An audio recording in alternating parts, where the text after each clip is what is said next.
Hello, welcome to Shabnam की recipes. आज हम बनाने जा रहे हैं टमाटो केचप। इसे बनाना बहुत ही सिंपल और इजी है। इसे बना के आप काफ़ी दिनों तक फ्रिज में स्टोर करके रख सकते हैं। अगर आपको मेरा ये वीडियो हेल्पफुल लगा हो तो प्लीज़ मेरे चैनल को सब्सक्राइब करें, बेल आइकन पे प्रेस करें ताकि मेरे आने वाली तमाम वीडियोस आपको मिलती रहें। तो चलिए आज इस होममेड टोमेटो केचप की रेसिपी को शुरू करते हैं। टोमेटो केचप बनाने के लिए हमने लिए हैं 1 केजी टमाटर। इसे हमने पहले से ही धोकर साफ़ कर लिया है। सॉस के लिए हमें पके हुए लाल और रसीले टमाटरों का इस्तेमाल करना है। सॉस बनाने के लिए टमाटरों को टुकड़ों में कट कर लेंगे।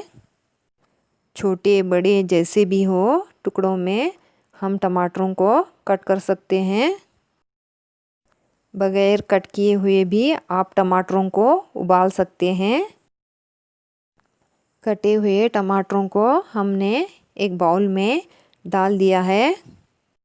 सारे टमाटरों को कट करने के बाद प्रेशर कुकर में डाल देंगे। आधा ग्लास पानी डाल देंगे।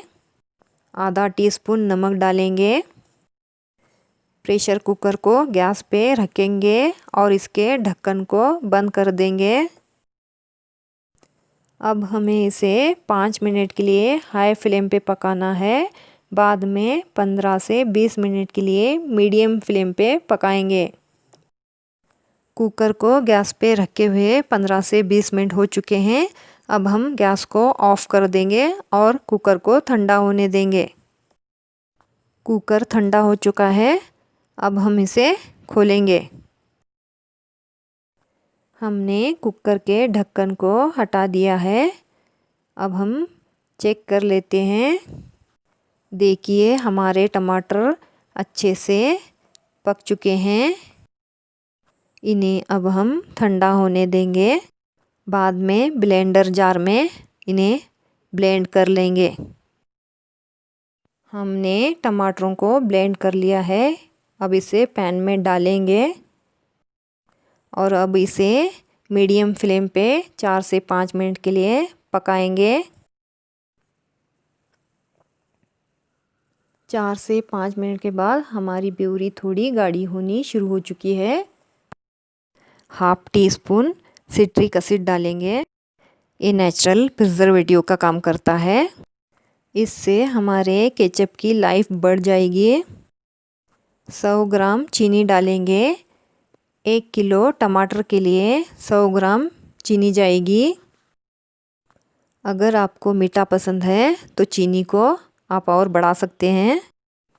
इसे अच्छे से मिलाते हुए चीनी घुल जाने तक पका लेंगे। हमारा सॉस गाढ़ा हो चुका है। अब हम गैस को ऑफ़ कर देंगे। ठंडा होने के बाद ये सॉस और थिक हो जाएगा। हमारा टोमेटो केचप रेडी हो चुका है। आप इसे किसी एयर टाइट जार में डालकर 1 से 1.5 महीने तक फ्रिज में रख कर इस्तेमाल कर सकते हैं। आपने देखा इसे बनाना कितना आसान है। आप इसे ज़रूर ट्राई करें। और अगर आपको मेरी ये रेसिपी अच्छी लगी तो प्लीज़ लाइक कीजिए, सब्सक्राइब कीजिए और बेल आइकन पे प्रेस कीजिए। चलिए इसे सर्व करते हैं।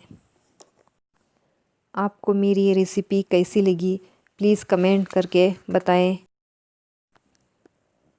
तो मिलते हैं अगली ऐसी किसी रेसिपी में। तब तक के लिए टेक केयर, बाय।